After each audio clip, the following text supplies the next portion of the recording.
저와 남편은 예전 많은 분들이 그랬던 것처럼 선으로 만났어요.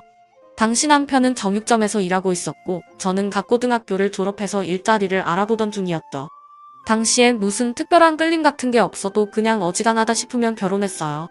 저 또한 남편이 듬직하고 성실해 보였고 남편도 그런 저를 싫어하지 않아 정말 이른 나이에 결혼하게 되었습니다.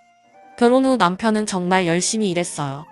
이제 혼자 사는 처지도 아니고 식구가 있으니 전보다 더 열심히 일해야 한다면서 새벽같이 나가서 밤늦게 들어오곤 했죠. 하지만 제가 일하는 건 절대 못하게 했습니다. 제가 집에 있어야 자기가 마음 편하게 나가서 일할 수 있다면서 괜히 고생하지 말고 살림만 해달라고 하더군요. 사실 당시엔 저도 사회생활을 해보고 싶은 마음이 굴뚝 같았지만 남편의 말을 거역할 수 없어 그렇게 했네요. 그리고 얼마 지나지 않아 예쁜 딸아이가 태어났고 남편은 더욱더 열심히 일했죠.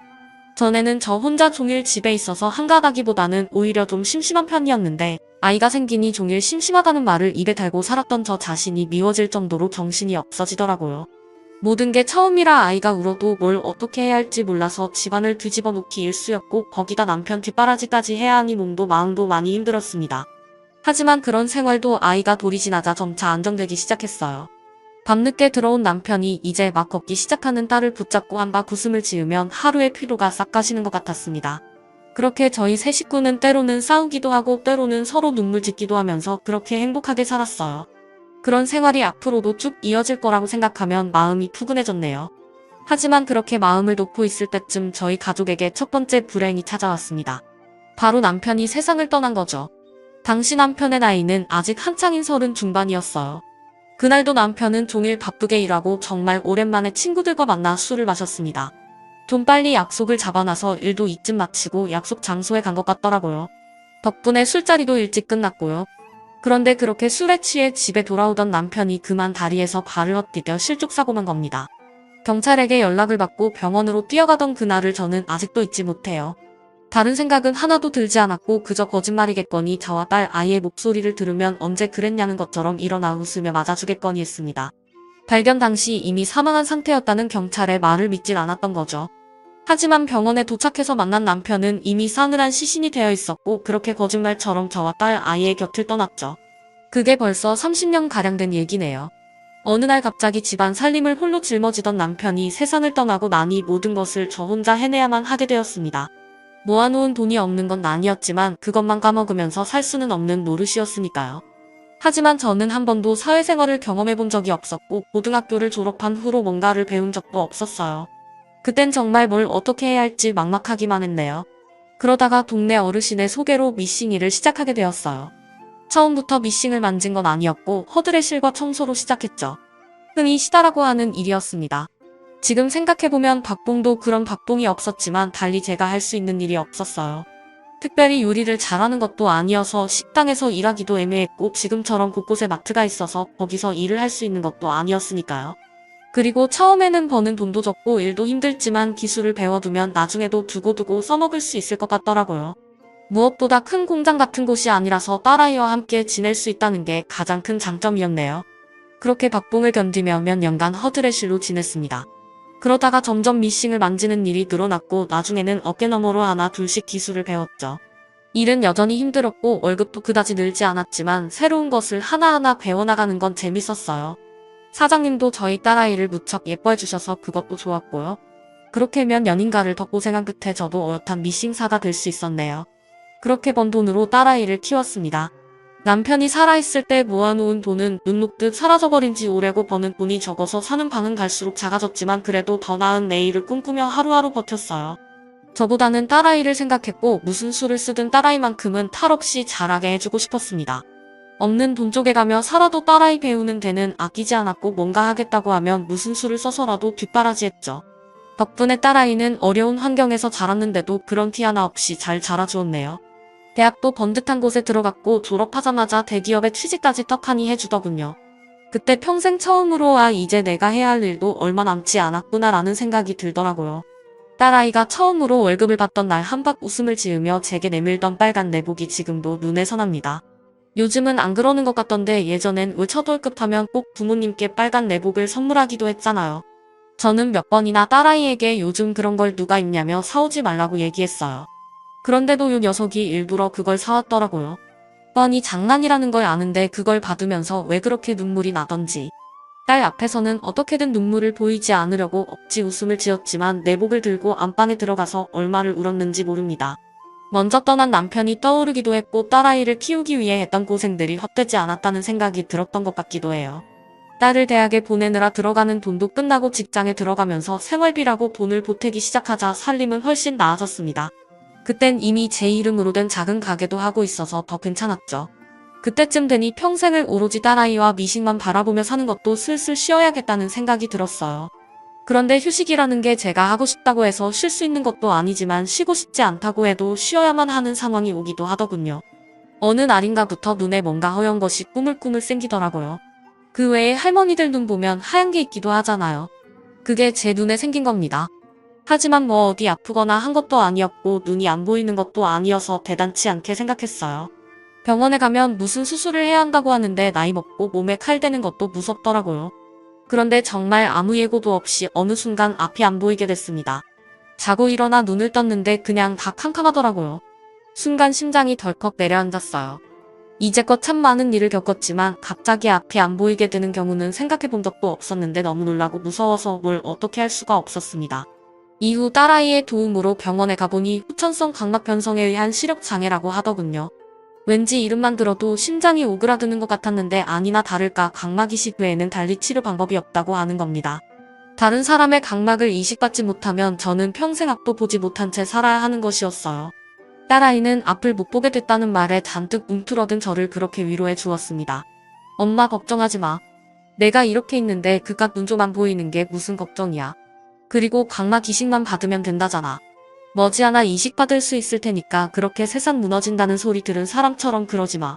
하지만 저는 두려웠어요. 평생 만지던 미싱도 만질 수 없게 됐고 오랫동안 살았던 집안에서조차 딸아이의 도움이 없으면 움직일 수 없게 되었으니까요.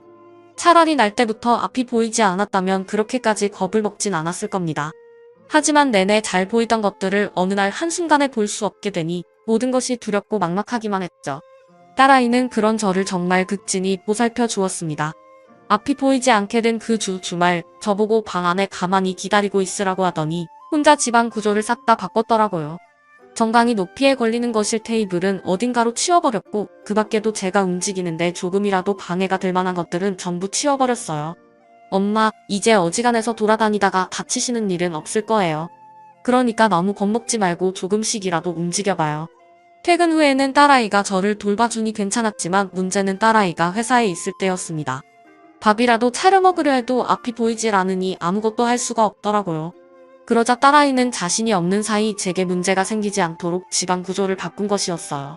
그렇게 저는 조금씩 앞이 보이지 않는 삶에 익숙해져 갔어요. 혹시나 각막 공여자가 나타날까 하루에도 몇 번씩 전화기를 들어보지만 연락은 오지 않았습니다. 반면 시간이 지나면 지날수록 저도 점점 적응하게 되더라고요. 처음엔 침대에서 몸을 일으켜도 앞에 뭐가 있을지 몰라 한 걸음 떼는 것도 두려웠어요. 하지만 하루가 가고 이틀이 가면서 용기가 생기더라고요. 무엇보다 딸의 도움이 컸습니다. 옆에서 응원도 많이 해주고 또 집안도 저에게 맞게 다 정리해줘서 가능한 일이었죠. 그렇게 꼬박 1년쯤이 지나자 딸아이가 없어도 혼자 밥 정도는 차려 먹을 수 있게 되었습니다. 물론 직접 요리를 할 수 있게 됐다는 건 아닙니다. 냉장고에서 반찬 몇 개 꺼내고 딸아이가 미리 해둔 밥을 밥솥에서 푸는 게 전부였지만 그것만이라도 감지덕지했어요. 일하는 중에도 몇 번씩 전화를 걸어 안부를 묻는 딸에게 더 이상 큰 걱정을 끼치지 않을 수 있었으니까요. 하지만 몸이 점점 익숙해지니 이제는 다른 걱정이 생기게 되었습니다. 바로 딸아이였죠. 제가 앞을 완전히 못 보게 되었을 당시 딸의 나이가 27이었어요. 한창 꽃다운 나이고 좋은 사람을 만나 결혼도 해야 하는데 저 때문에 아예 사람 자체를 만나질 않는 것 같더라고요. 그래서 하루는 퇴근한 딸아이를 붙들고 물었습니다. 얘, 너 요즘 만나는 사람은 있니? 만나는 사람? 뭐 애인 같은 거 그래. 괜히 이 엄마 뒷바라지 한다고 연애도 못하는 거 아닌가 싶어서. 에이, 내가 설마 연애할 시간이 없겠어? 그냥 아직 인연이 없어서 없는 거지. 너무 걱정하지 마. 어떻게 엄마가 걱정을 안 해. 너 무사히 출가시키는 것까지가 엄마 의무인데. 엄마는 맨날 나 내보낼 생각만 하지. 요즘은 결혼 안 하고 혼자 사는 여자도 많아. 어머, 너 설마 요즘 말하는 그 비혼주의인가 뭔가 그런 거니? 비혼주의까지는 아니고 결혼을 꼭 해야 하는 건가 싶어서. 그런 소리 하지 마. 결혼은 당연히 해야지. 엄마가 썬짤이라도 좀 알아볼까? 27살의 선은 무슨 나 아직까지 젊으니까 걱정하지 말고 엄마 몸부터 챙겨요. 엄마는 영영 못 드는 거 아니야. 이식만 받으면 된다잖아. 머지않아 이식 받을 수 있을 테니까 그때까지 건강 잘 챙기세요. 말로는 그저 인연을 만나지 못해서라고 하는데 아무리 생각해도 원인은 저였습니다. 어느 엄마나 자기 딸 안 예쁜 사람이 없겠지만 저희 딸이 어렸을 때부터 예쁘다는 말을 많이 들었거든요. 나이도 아직 27살이고 직장도 빵빵해서 뭐 하나 부족한 게 없었는데 결혼은커녕 만나는 사람조차 없다는 게 이해가 되질 않았어요. 하지만 저는 그 후에도 꽤 오랫동안 딸의 짐이 될 수밖에 없었습니다. 가게는 예전에 정리해서 딸에게 생활비를 탔어야 하는 상황은 아니었지만 집안 청소조차 혼자 하기 힘들어 어쩔 수 없이 딸의 도움을 받아야 했거든요. 게다가 병원에서는 도무지 연락이 오질 않았네요. 그렇게 한 해가 지나가고 또 한 해가 갔습니다. 한창 나이였던 딸아이도 어느덧 30살이 되었죠. 그때쯤 되니 저도 덜컥 겁이 나더라고요. 이러다 저 돌본답시고 결혼을 안 하는 건 아닌지 걱정이 되어서 밤에 잠도 잘 못 잘 지경이었죠. 그래서 딸아이가 싫어한다는 걸 알면서도 결국 하루 나를 잡고 말을 꺼냈습니다. 얘, 너 정말 결혼 안 할 거야? 왜 또 그 얘기를 꺼내고 그래? 하면 하고 못하면 많은 거지 뭐 그런 게 어딨어. 엄마도 너희 아빠 만나고 얼마나 행복했는데. 사람이 태어나서 그런 행복도 있다는 거 한 번쯤은 경험해 봐야지. 애 낳고 키우는 재미도 느껴보고. 됐네요. 난 그냥 엄마랑 사는 것도 좋아. 너 정말 평소라면 그냥 한숨 한 번 내쉬고 말았을 텐데. 그날은 저도 도저히 더 기다릴 수가 없어서 저도 모르게 더 강하게 얘기했습니다. 엄마가 언제 엄마 뒷바라지 하라고 했니? 엄마가 너한테 뒷바라지나 받으려고 애써 키우고 가르친 줄 알아? 너 잘되고 좋은 사람 만나서 가정도 이루고 그게 진짜 엄마를 위해 하는 길이라는 걸 왜 몰라? 그래, 내 말대로 그 각막이식 빠르든 늦든 때가 되면 하게 될 거야. 벌써 2년 넘게야 못 보고 살았는데 거기서 2년 더 기다린다고 달라지는 거 하나도 없어. 하지만 결혼은 아니잖아. 결혼은 때가 있는 건데 이 엄마 때문에 좋은 시절 다 보내면 이 엄마 마음이 어떻겠니? 엄마, 괜히 마음에도 없는 사람 만나서 아무하고나 결혼하라는 얘기 아니다.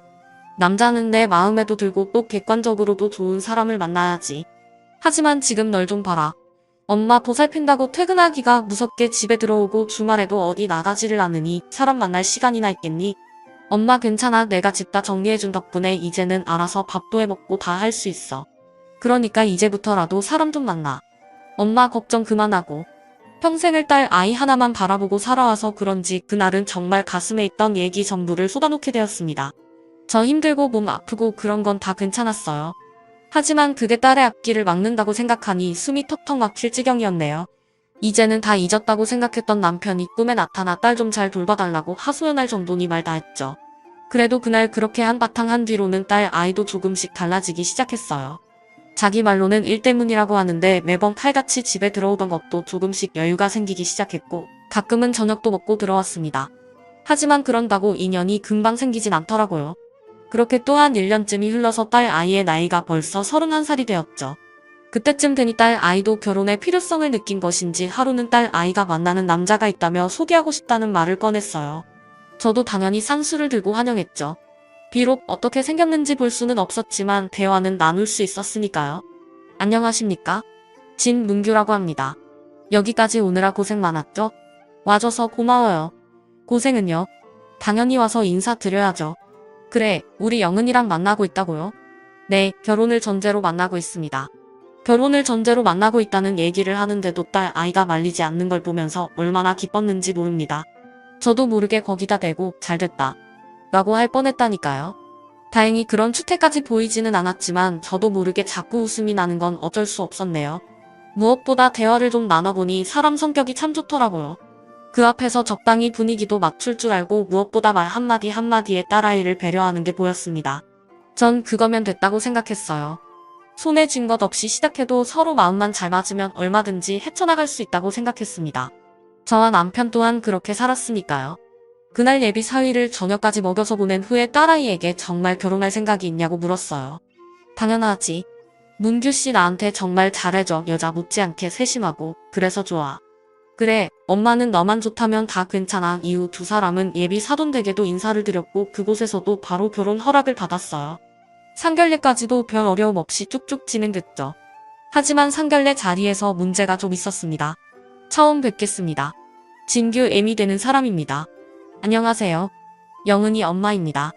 양친 모두 살아계시는 예비 신랑 쪽과 달리 저희는 한 자리가 비어있잖아요. 하지만 그게 뭐 부끄럽다거나 하진 않았어요. 그런데 문제는 고장난 제 눈이었습니다. 그런데 원래 그렇게 앞이 안 보이셨던 거예요? 예, 아니요. 원래는 잘 보였어요. 미싱이를 했거든요. 그런데 몇 해 전에 갑자기 각막 변성이라는 게 생겨서 갑자기 못 보게 됐네요. 아, 그러세요? 눈이 보이질 않으니 표정까지 알 수는 없었지만 이미 말투에서부터 못마땅해하는 기색이 역력했습니다. 그러자 저도 모르게 또 마음이 다급해지더군요.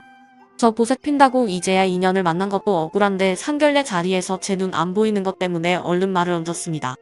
하지만 각막 이식만 받으면 다시 전처럼 잘 볼 수 있대요. 너무 걱정하지 않으셔도 됩니다. 그런데 그 각막 변성이라는 거 혹시 유전되거나 하는 병은 아니죠?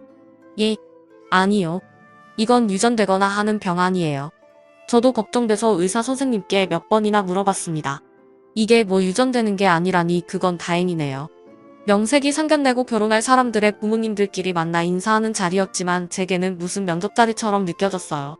예비사도는 제 눈과 저희 집안 사정을 하나하나 모르시더라고요. 하지만 제 나름대로는 차분하게 잘 대답했습니다. 병 때문에 눈이 안 보여서 문제지 미신 가게를 처분하고 밀린 외상을 받으면서 살림은 그럭저럭 괜찮았거든요.